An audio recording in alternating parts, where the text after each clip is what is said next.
Welcome to Afros in the Diaspora. My name is Sarah. I am your host, and together we will vent, rant, laugh, and cry as we discuss the highs and lows of being an immigrant. Stay tuned for stories that will inspire, inform, entertain, and give hope. This is Afros in the Diaspora.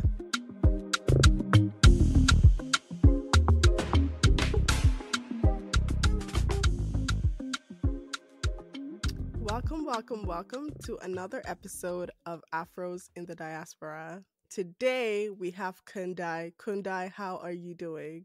Hi, I'm good. How are you? I'm good. Welcome. There's been a little bit of a challenge setting a time, but here we are. Yes, here we are finally. Thank you for having me. I'm excited to hear what we're going to talk about today. And yeah, thank you. It's going to be awesome. All right, so let's start with some icebreakers. Kundai, what did you want to be as a child? What did you want to be when you grew up? Oh, I wanted to be a nurse, and then I wanted to be a midwife. Oh, as a kid, a midwife? Did you know what a midwife was? Yes and no, but I knew I wanted to work with birthing people, so I knew I wanted to be in that sphere of like labor and delivery. So yeah. Wow, that is incredible. Growing up, I was always interested in like film, but I did not have the guts and the effrontery to tell my mom that I wanted to be in film because Oh no. she would have taken me to the pastor, like I mean, there's that. yeah. There's that. And here we are now. She's my biggest fan. Like, she's always like, "What are you working on next? What's the next film?" You see how the tables turn, how we believe things that may not have been true. I mean, at that age, you probably would have been like, film for what? Film for what? Oh yeah. But Oh yeah, 100%. Okay, so the next icebreaker I have for you here is, what food can you prepare the best? Describe it, your traditional dish.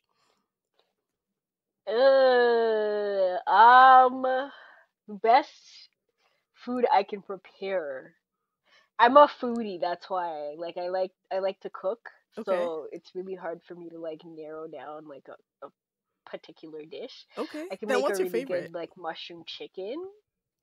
Yeah, I can make a good mushroom chicken. That would be like my hands down go-to mushroom chicken. I can make a really good fish, like a grilled fish type thing. Okay. Yeah. What is a traditional meal though that you can do? A traditional meal. Let us know, where you from. Tell the people. I'm from Zimbabwe, Harare representing. So what's a meal from there that you can prepare? Our traditional like everyday meal would be like a beef stew and sadza with vegetables. That sounds delicious. It is. It is. It's like a variation. Like you go to anybody's house, and if they're gonna make a traditional Zimbabwean meal, it's probably going to be that. If you're like, you know, a vegan, vegetarian, they might make a tofu version of it. But like boiled down to it is just like onions, tomato, beef in a stew. Okay. Well, Yeah. thank you for sharing. You're welcome. Jollof rice is the most popular Nigerian meal, but it's the one thing I hate making. So So I can't ask you for that. What can I ask you for? You cannot ask me for that one. No.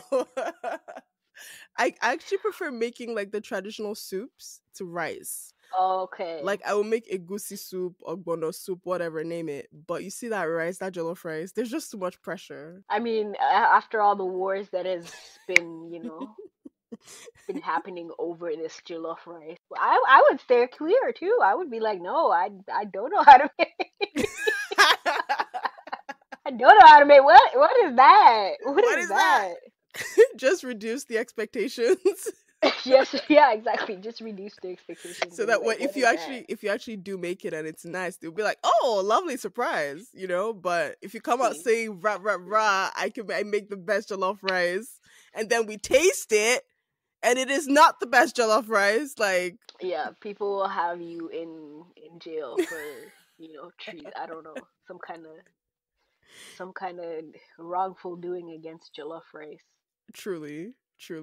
Thank you for engaging with me with the icebreakers. Let's dive into our conversation.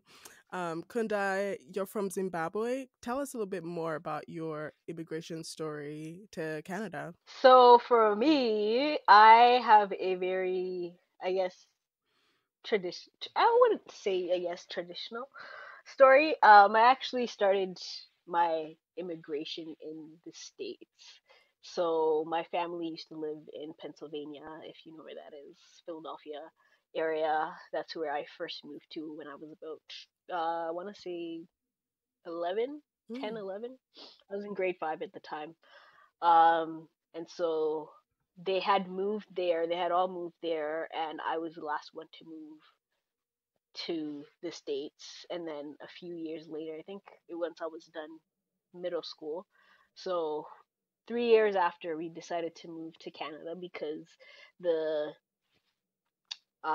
process of obtaining citizenship in America well, is harder than a mother.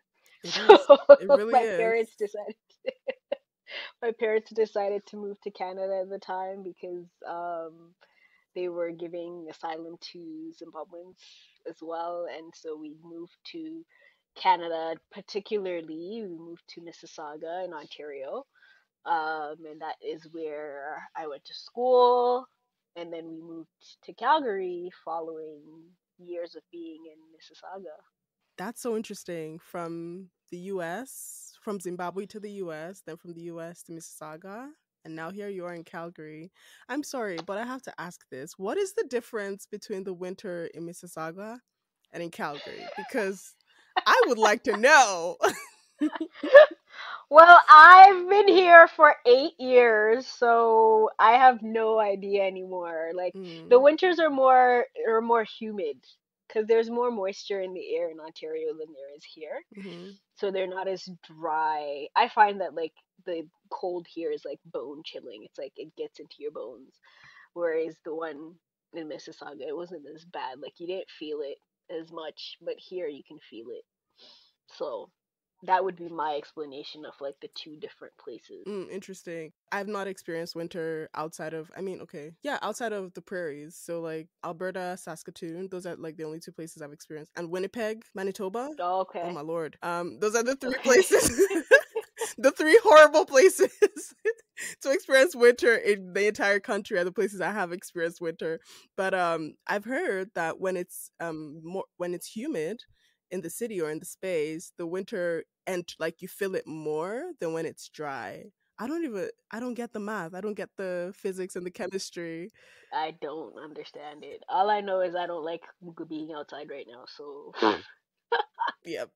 Yep. it's I cold. agree. Like when it's cold, it's cold. I feel like there when it's cold, it's not as bad because you have the moisture, and the moisture kind of takes up some of that. Like whereas here it's just like the windshield is what the windshield is, and that's Mm, actually what the weather is out here, right? Like in Ontario, it's not as right. like the windshield is not as far off from the actual temperature, and it's Mm-hmm. not as like, oh, like look at the windshield instead of looking at the actual temperature. You Mm, can look at the temperature and be like, oh, it's cold outside, or like, oh, it's actually nice outside. yeah. Whereas here, you can be like, oh, it's -5, but the windshield is -15. You're looking at the -15 Yeah, that's because true. Yeah. Yeah. If you mess around, you will find out.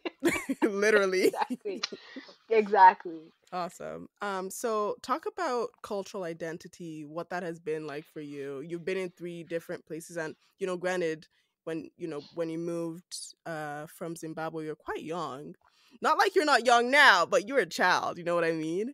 Yes, yes. And I'm just and then you moved to the US and then stayed there for a few years for settling with your family in Canada. What are some key elements of your culture from Zimbabwe that you feel like you are still holding on to, even though it's been a long time since you lived there?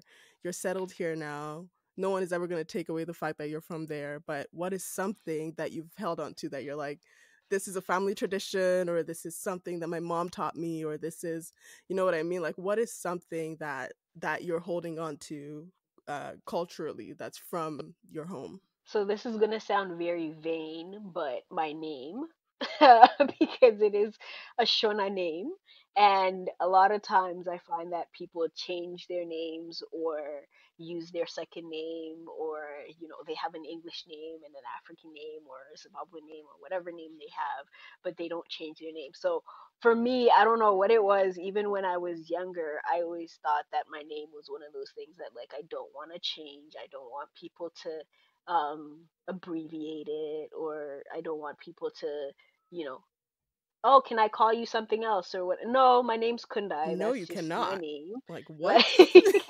exactly.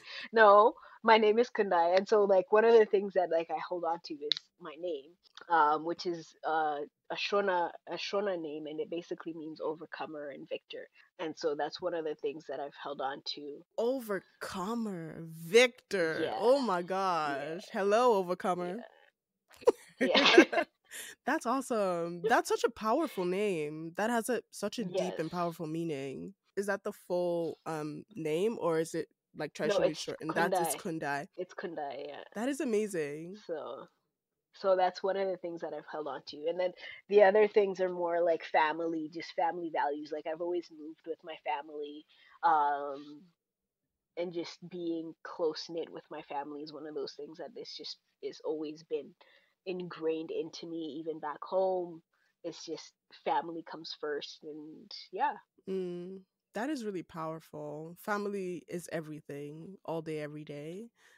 And it's such a blessing, that you're able from, I mean, you said you were the last to join your family in the US, but ever since you've kind of been with them. It's been a whole unit moving from the US to Canada and settling. Like that's amazing. Um, but yeah, see, my mom and my dad named me Sarah. That's my first name from Beto. It's not as if I chose it. I have a traditional name. I have You a don't have Benin to name. hit. It is Osaro. Osaro is the name from my dad gave me at birth. It means there is God. God exists. Okay. Yeah. I mean, you could say you're just shortening it because I don't know how it's spelt. It sounds like Sarah at the end there, so Asara. Yeah, honestly, I've just gone with the first name that they gave me. And then in legal documents, in legal documents, when they're like, okay, what's your middle name? Then I put my middle name, like on my driver's license and all that stuff. But Oh, yeah, okay. for those that are wondering, I did not change my name when I came to Canada. My name has always been my name. It's always been a Sarah. It's true. It's always been Sarah, I'm telling you. That's a good disclaimer. I had to. But I'm just curious now, like especially since you say that family is it's important to you, it's important to me as well. What is something that you would say is a cultural practice that you find that whether your parents or your family members do it consciously or subconsciously, but like it's just something that they will not let go of? That's a good question. We might have to come back to May it. have to circle back. Okay. Yes. No A worries. cultural practice that we have. I don't have one like off my head. Unless you can give me an example and then I'll follow up with one. I guess an example would be in the food for me in our house, because I can't let go of like my traditional food. Like if I don't eat poundo yam, if I don't eat fufu in a week, Yeah. ah, Yeah. I will start feeling You pains start feeling in my, you know, my teeth will start hurting. Like my back will start, you know. But that's a cultural practice. Like I can't let go of it. Like no matter where in the world I go, I need my African and Nigerian dishes. You know what I mean? So that's a cultural I thing that like agree. I agree. The food is one of the things that we can't let go even now. Like I said, we have sadza, which is like a cornmeal paste almost, and you make it into a consistency of like almost like a Play-Doh, right? But it's mm, not Play-Doh, but it's like that consistency of like firmness, right? And that's what we mm-hmm, eat, and that's the traditional food. And everywhere we've gone, whether it was the States, Canada, England, like wherever we've been, like it's always been one of those things that we have with us mm-hmm, as well. Yeah, like I can say food is one of the things that like we just carry on. Even like now, my niece, um, she basically is like I won't eat it, so like we have to make her something else. But like, you just look at those things, and I'm like, listen to me. When I was your age, I was eating it, whether I liked it or not. you know, so you better eat it. But no, she's got her Yeah. feet in the ground, and she's like, I'm not gonna eat it.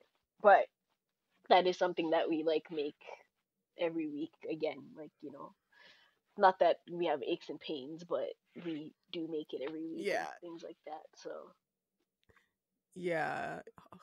I 100%. have a question for you. Oh, let's hear it. What is it like being a student and like having did your parents send you off to Canada and it was just like you're going to school in Canada, see you later, or did you choose to like come to Canada for school by your own like right and then Good question. My parents were like, Canada is the country. Choose your school. That was literally it. okay, I did not have a say in okay, the country because I think they had already done their homework. They had already done like they had already researched like settling in the US, settling in Canada, settling in the UK, and they're like Canada has the best chances. So you go and spend all this money on education there. There's a chance for you to at least have the choice to stay if you want to. You know, the right, UK does not offer that at all. You are done with school, like okay, they're counting down your clock for you to leave.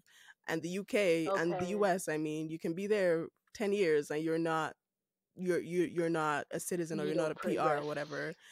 yeah, Exactly. But they had already done their research, asked around, Google, talked to like agents and whatnot.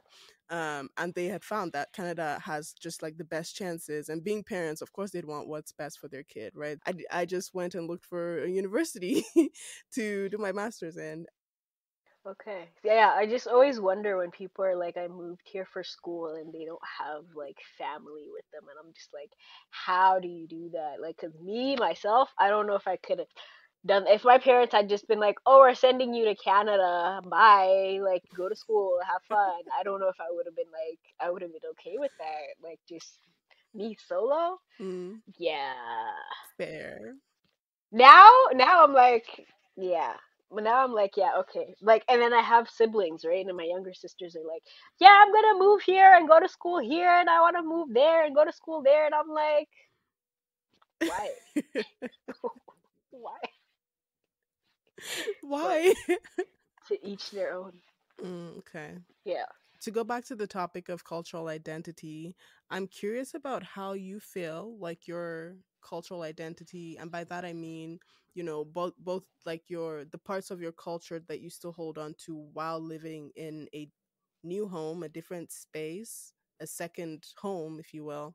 What parts of that, your cultural identity, the way that you see yourself, the way that you view yourself, view your body, your skin, your hair, the way that you view your culture, even though you're like physically removed from it, and whether it's in with your values, your family, and all that stuff, how do you feel like that has shifted? How do you feel like that has evolved, being that you went from Zimbabwe to the US to Canada, and you've been in various cities in Canada?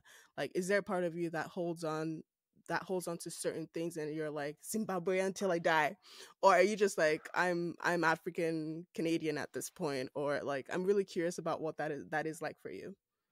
So I would say I'm Zimbabwe till I die. Because that's just how I see myself. That's how I view myself. Yes, I'm Canadian, but I also realize and recognize that the people that I come from are from Zimbabwe, and those people are the people that raised me. The village that brought me up is Zimbabwean because I was born and raised in Zimbabwe, so I spent time in Zimbabwe. So I know a lot of like my parents are always laughing because my sisters are more so raised here, and they understand the culture and they understand all of these things, but it's different for me and like different for them because they can't I can assimilate very well. Like I've gone back to Zimbabwe and I've it's been easy for me to assimilate back into like culture. Whereas some people, you go back and they can tell that you're like from a different country. Like you're not from around here anymore, right? Yeah. And Yeah. so for me it's one of those things where I've just always been like Zimbabwe is part of who I am. Zimbabwe has raised me. It has allowed me to be who I am today, and that's how I view it. Canada has also raised me, the States has raised me. So I'm a pretty much, I'm a soup. I'm a melting pot. I'm a little bit of everything. Um, but it all stems from Zimbabwe because that's where I am from, and I will not, I won't let that go, just because you know I have a blue passport or I'm Canadian, or I still believe that even my children are gonna know their values from this is where it's based from. This is based from where I grew up, and yeah, it's just that's just how I see it. Yeah, that's a great perspective. For me, I don't know, I I worry a little bit um cuz I'm like, wait, I don't know the entirety of my language, and they probably will know even less than I know. You know what I True. mean?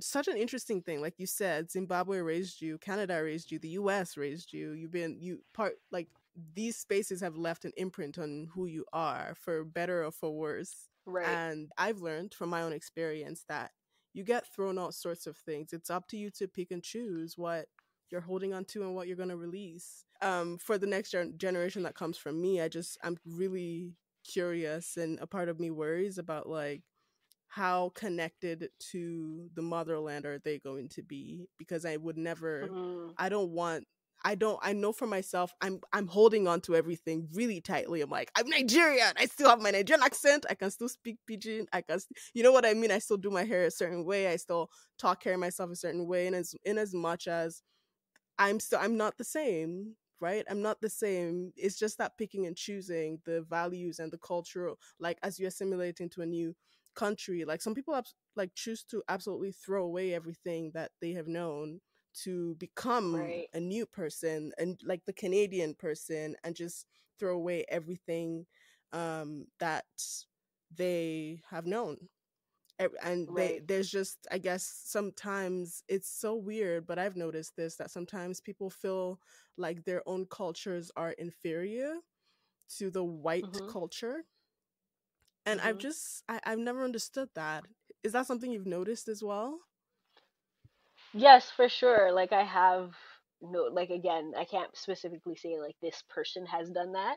But I know if, people do that essentially want to move, even just generations before us, especially, right? Like you look at them and they're like, I wanted to move because I knew that like where we lived was not going to be as fruitful or as, bountiful as another place for my children. And then you speak to their kids and their kids are like, oh, I don't know the language, I don't speak the language, I would love to know the language, but we don't speak it in the house or what have you. And I find like even now for myself, the more I grow up, the more I realize the importance of having like the cultures, the different cultures that we have, because at the end of the day, that's what, holds society together, is having those different cultures, having those different upbringings. And it's like, if they can't identify with their culture, then it's a lot harder for them to, even be able to pick up a language because they feel embarrassed. Like, again, I'll give you an example of my sisters. My sisters are younger than me. They understand our language, but they can't speak it. So now, especially with like all of this Black Lives Matter and like, stuff like that, that's happened in the past, what is it, 4 years now, going on 4 years. It's more like you see them wanting to like learn the language, but it's like for them it's like the native speakers, we, the ones that speak the language, kind of make fun of them because they don't sound the same as we do, but they're really trying their hardest. But it's Yeah. like, yeah, you don't really sound like that, right? Like, again, for me, I can go back to Zimbabwe and assimilate somewhat to the lifestyle, but for my younger sisters, it's something totally different because they weren't raised in that, right? They weren't brought up in that. And so the more you kind of take back, I mean, like, I've had cousins that have like moved their entire family back to Zimbabwe, and I'm like, I don't think I could do that, right? Like, I could teach my kids things, but it's really hard to see the lifestyle that you live in places like that, right? And so for me, having people that just are around me that speak our language, that continuously like embrace, like just cultivate that, you know, culture of just like being like, yes, you're allowed to, try and fail, or you're allowed to, say something, and you might not fully understand what it means, or it might come out wrong, but that you're trying, right? Like, and Yeah. so again, going back to the elders thing that I was saying, is like our parents moved here for us to have a better opportunity, but they didn't realize that in having a better opportunity, their kids might lose the culture that they're holding on, like the culture that raised them, right? And even though they, like, we laugh a lot because we're like, you might be raised in Canada, but the household itself was Zimbabwe, right? Like it was. Yep. That part. Yep. Yeah. So 100%. you can do all the Canadian things outside, but as soon as you step into the house, just know that it is, Zimbabwe all the way, or Nigeria, or whatever it is. Like, Yeah. I 100%. guess, Yeah. yeah, exactly. So like, you can't behave a certain way once you step in the house. So you can't, whatever. Like, and sometimes there's explanation as to why. Sometimes there's no explanation as to why, Hmm. and you just have to kind of go with that. But again, it's really one of those things where it's like they brought us here for a better opportunity, but we're also kind of losing out on our culture because we don't have that everyday connection with people. Whereas back home, it's like you go outside, you can't walk down the street without greeting every one of your neighbors like that. They would Exactly. consider that like like a rude disservice, like what's Disrespect. wrong with Yeah. this child, a disrespect, Yeah. exactly, a disrespect. Yeah. And it's like you come here and it's like you don't even know your neighbors like next door to you. Oh, Like yeah. you can't even ask for sugar. Like you'd rather drive to go to Safeway and pick up sugar than to go and ask for the neighbor next door, because you're just like, I Everyone is don't on know, their right? own. Yeah. Everyone is on their own. So Yeah, I think that's the cost, right? That's what it costs. Like, and we could talk all day about the politics of the continent, but a lot of people say that if things were better, they would move back in a second, in a heartbeat. yeah, They're back there yeah, because like it's one of those things that we should not have to. You shouldn't have to sacrifice your culture, your identity, like your sense of self, your food, music, dance, community, all of that.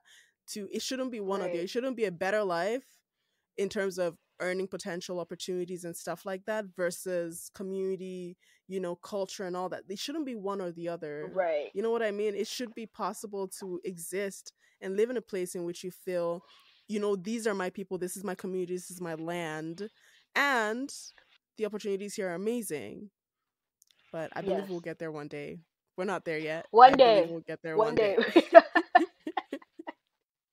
Yeah, and we're not alone. We're not alone. There's other countries as well, that we would hope for better. And again, like you're Oh, saying, yeah. it's true. Like, you would give it, like I would give it up for all this snow, all this cold, all this Oh my jacket gosh. weather. Like, I would give it up, you know what I mean? But at the end of the day, are you looking at like the lifestyle and what it's worth, and like Yes. the values? Again, in different places, you're still going to have certain things that you hold near and dear to you, but at the end of the day, who you are is who you are. You can't change who you are. So Exactly. And yeah, I think there's power in it. And like your sisters, bless their heart. I feel for people who truly like want a tighter connection to, the country, the culture, the land, the food, all those things, but did not have the opportunity of being born there or haven't visited as much as they would love to. hmm And so the desire is there, they want to, they're inviting, they're seeking, they want it, versus people who were born there, raised there being Africa or back home, wherever back home is, in the on the continent or in Black communities or the Caribbean or wherever. But they move, some, not going to generalize because that is absolutely not the case, but some people move here and they want to shed every single thing intentionally and become as white as they possibly can. right, So whether that is in toning their skin a little bit, that happens, to ditching the language. They will no longer speak the language, or no longer eat the food, or no longer listen to the music, or whatever, just to be as white as possible, air quotes. And I've observed certain scenarios and kind of come across folks like that, and my heart just breaks because um I get it. It's no one wants to feel like the other. You know what I mean? In a Yeah. community, especially with the racial tension, discrimination, and things like that that exist, there are people that absolutely are like, if what it takes for me to survive here is for me to become like them so that they don't come at me like that, I'll do it. It's Right. misguided, and I wish that people, some people like that would, you know, try to see another way or a different way. But I've been around scenarios like that where folks are like, to protect myself from the discrimination or the racism, accent weird. What other? I'm Canadian. This I was born here, and then they make up a whole history for themselves. They make up a whole um character.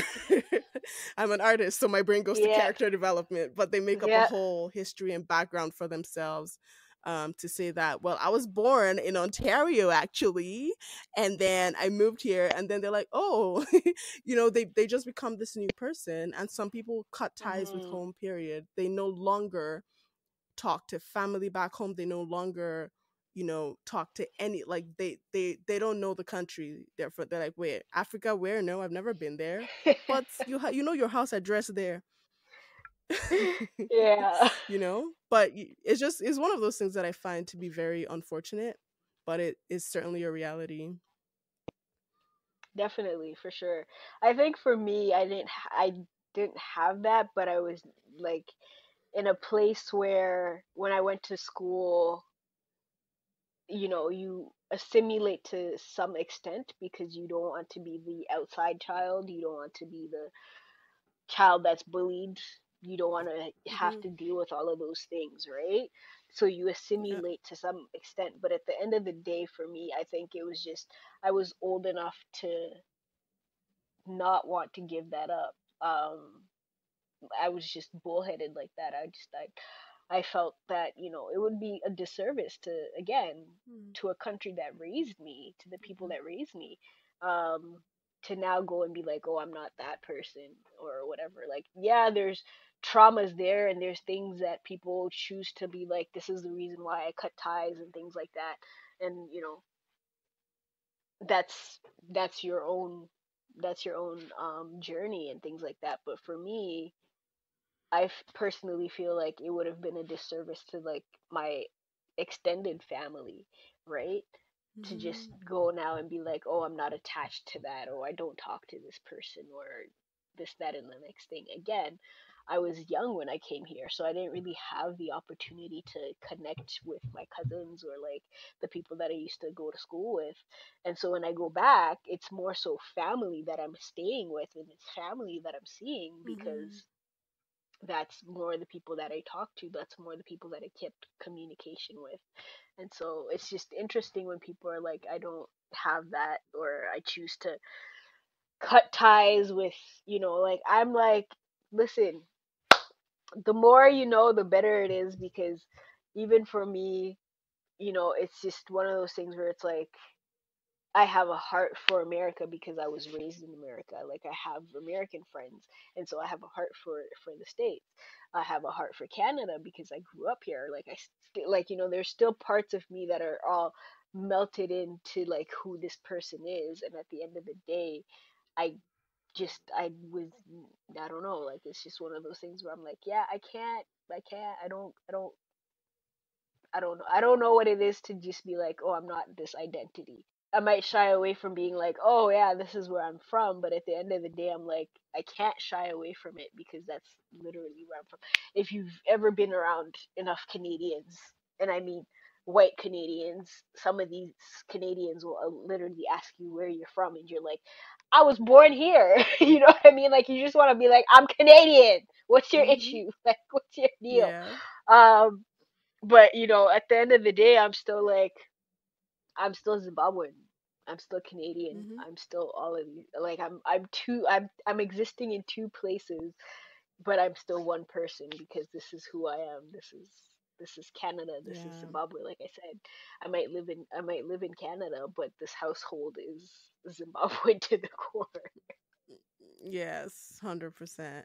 So, how do you feel like, because Canada refers to itself as a mosaic of cultures where you can come from all over the world and still have a place within your culture without feeling the need to blend in. You can still preserve your cultural identity and all that stuff while being in the larger community of Canada.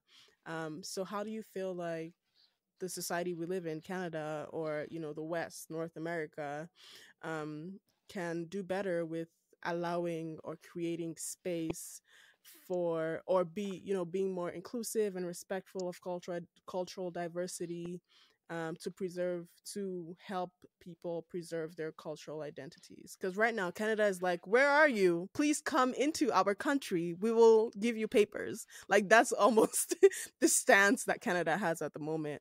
But, and people have referred to it as all sorts of things. Some people are for, some people are against it.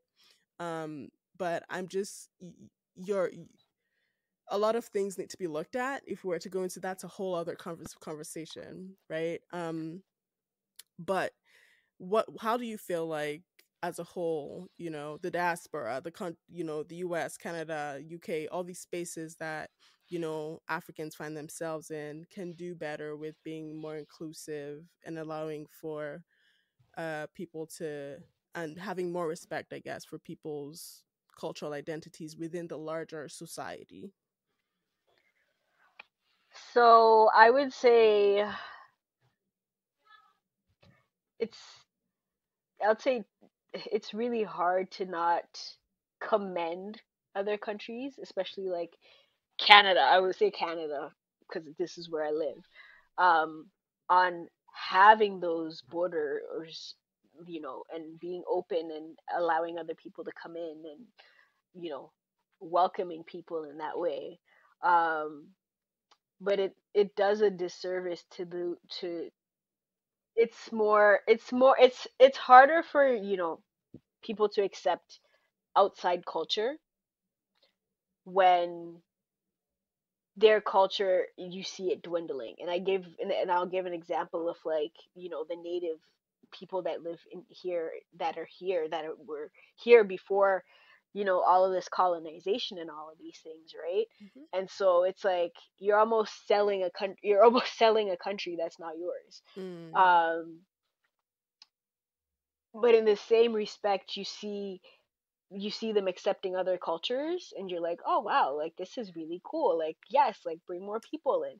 And I commend Canada for doing that because I find that, like, especially in like Ontario, the greater GTA area, there is a that is like a multi what do they call it, melting pot or a Melting mosaic, pot, like you were yeah. saying. It's just one of those places where you can come and be like, oh, I can find my people and actually move into like an area that I feel as though this is home for me.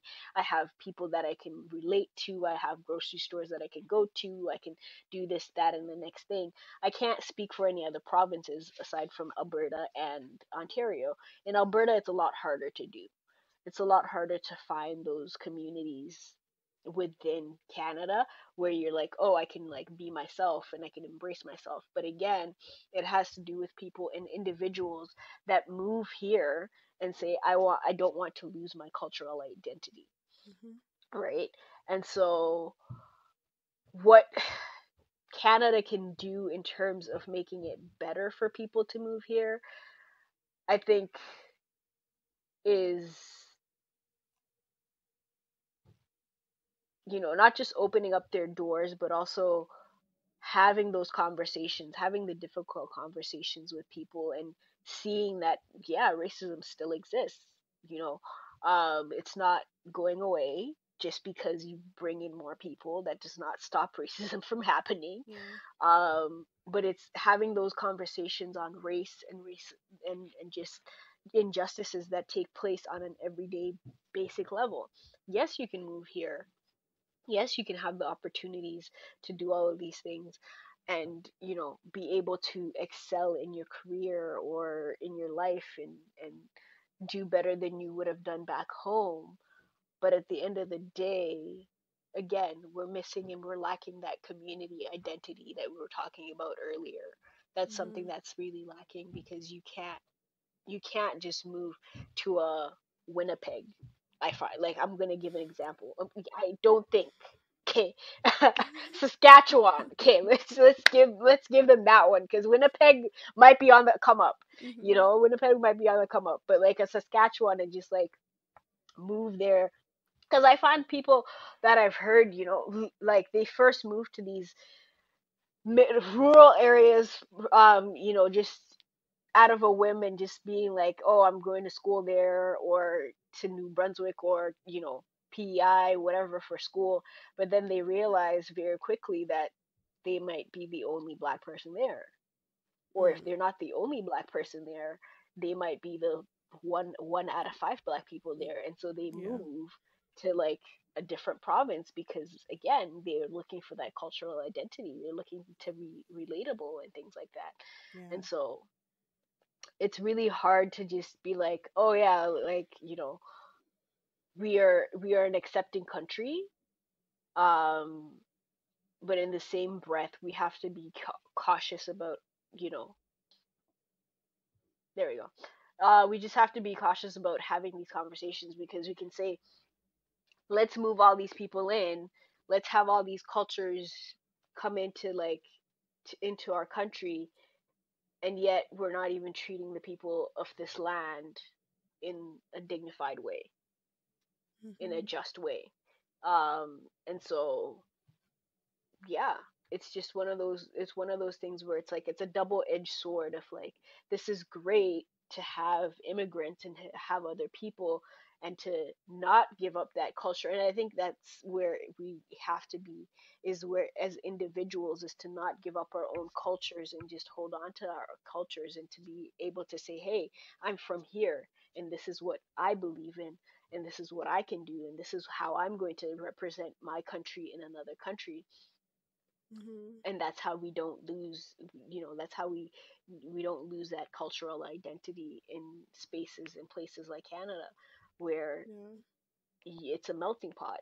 You can definitely fit in, into the bigger places of like Toronto or like Vancouver. You can Mm-hmm. definitely fit in, find your space there. But in other places within Canada, the further in you go, I find that the less likely you are to find people that look like you, or to have people that, you know, can support you in that. Yeah, I think that's a really good, those are great points because, yeah, like the United States, they refer to themselves as the melting pot, where you come in as an immigrant and you assume the larger identity of African American. While Canada, I think the idea behind calling it a mosaic is that within your culture, Nigerian, Zimbabwean, you are still able to hold on to parts, important parts of your culture within the bigger picture of being Canadian. Like Canada doesn't Hmm. necessarily have like a Black Canadian identity, right? So it just refers to itself as this, space where you can be who you are while being a patriotic Canadian. And it's interesting because I think conversations for sure need to be had, especially as um, we love it. We love that folks are finding up opportunities to come and grow and better their lives. But at the same time, the economy is booming because of immigrants in Canada, right? Like we're 100%. we're giving to them as much as they're giving to us, if not more, right? Like yeah. So it's a give and take thing. I don't, do they call it a symbiotic relationship? I don't know the scientific I don't know the Well, it's, scientific term for it, but it's yeah, it's give and take. Like we're giving to the country as much as they're giving to us.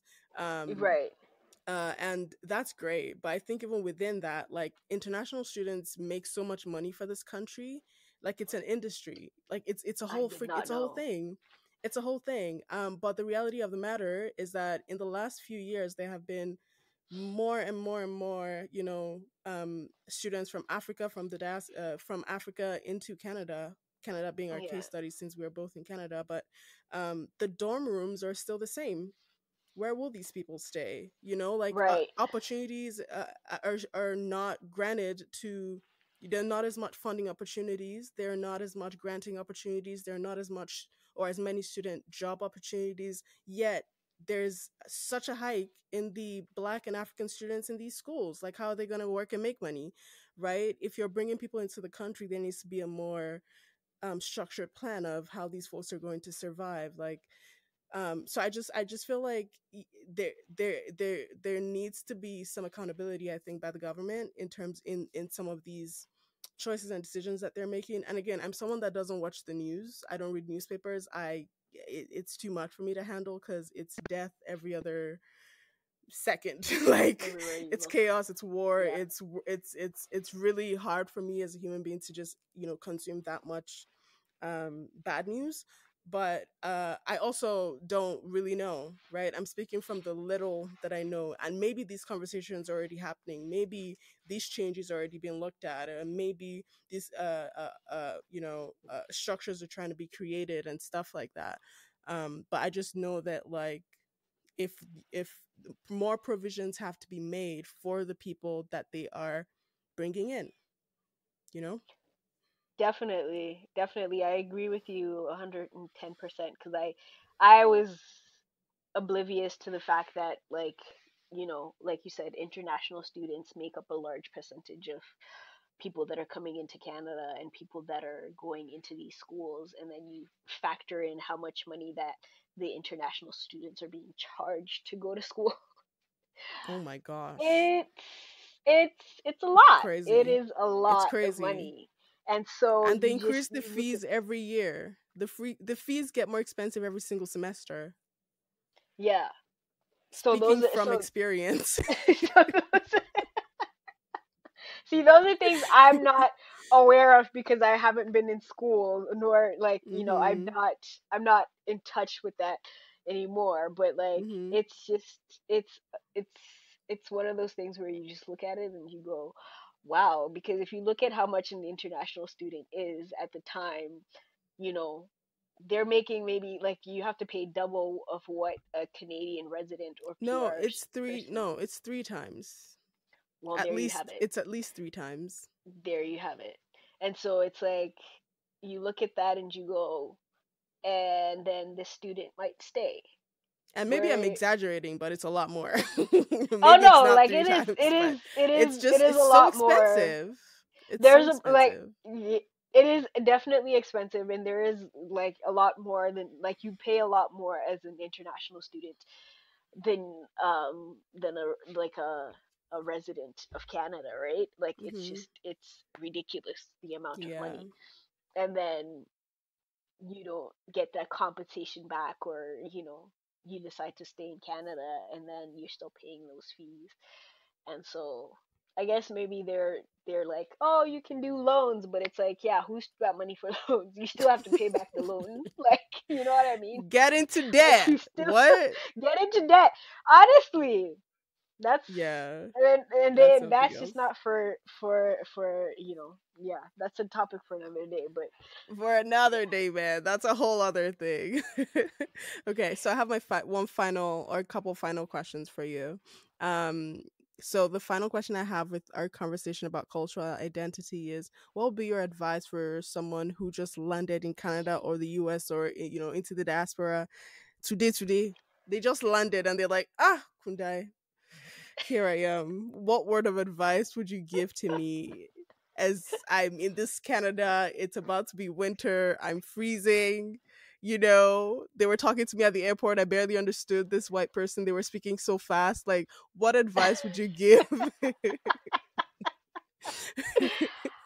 I would say take it one day at a time, because before you know it, it'll be a year. Just make sure you have your jacket. Mm, Make sure you have a thick, mm-hmm. thick jacket and some good boots. Yep. Um, and I mean that literally and figuratively. Mm, Yeah, take it one day at a time. It's a process, mm-hmm. and so just finding a good community of people. that are willing to help you, and don't be afraid to ask for help. Don't be afraid to reach out to Mm-hmm. people. Um, and not everybody is to be trusted, but also just be very vigilant in who you trust, right? Mm-hmm. Um, because at the end of the day, we all need each other at some point or another. And Yeah. so you can't just write off everybody and just be like, I'm going to do this on my own, because it's a process, and it's one of those processes that you need other people to help you with to actually make it to your goal. And if your goal is to remain a Canadian citizen or to become a Canadian citizen, then you're going to need other people in your corner to stand with you and stand by you and support you in that. So Mm-hmm. Yeah. that would be my 2 cents on that. That's a really good one. Thank you. Okay. So we're wrapping up now, and I need you to leave us with a word of wisdom, an African proverb you read somewhere or heard somewhere, a value or bar that you go by that is your motto in life. Like, just give us some wisdom, just sprinkle some wisdom on us before we leave today. Okay, so this is a Shona proverb. It's Kandiro kano enda kunobva kamwe.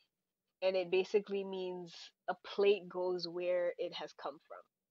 Meaning that Mm. if you extend your hand to somebody, they should extend their hand back, or somebody else will extend their hand back. So that would be my African proverb, to know that if you extend your hand, or if you extend your services, somewhere, somehow, it is going to return to you. Whoa, that is really deep and powerful. Thank you for sharing that.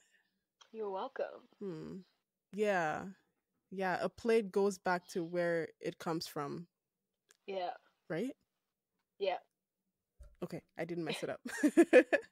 Thank you so much, Kundai, for your time and for being with us today, for sharing some wisdom, and for, being on this podcast episode today. Thank you for having me, and I hope all the other things. I pray for good health and good wealth and Aw, good thank you. good vibes. Good vibes. Good vibes. And same to you. Same to you. Same to you. Thank you again. Let the people know where they can find you online. They can find me on Tete's Hands. It's TETESHANDS